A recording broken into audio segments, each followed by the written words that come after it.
Ang gayumang ito ay maaaring pwede itong gawin sa magka-LDR o kahit magkalapit kayo.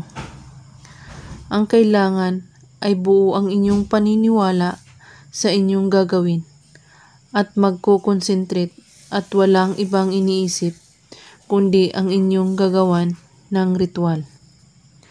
At paalala lang po, huwag ninyo itong gawin sa masama o paglalaruan ang isang tao. Gawin ito sa araw ng Martes at Biyernes lamang, kahit anong oras. Basta't walang puot o galit ang iyong puso. Kung ang taong iyong ginawan mo ito ay malapit lamang sa iyo, banggitin ito ng 1 beses ng pabulong saka umihip ng hangin papunta sa kanya. Amet miti simyul.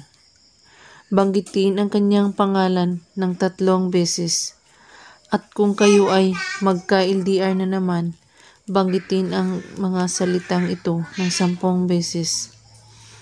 At kada banggit nito, isabay mo ang kanyang pangalan sa kaumihip ng hangin na pabulong. At siguraduhin na kabisado mo na ang mga salitang ito bago niyo ito gawin.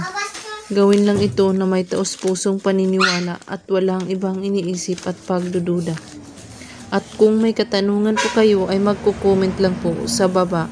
Maraming salamat sa panonood. May God bless us all.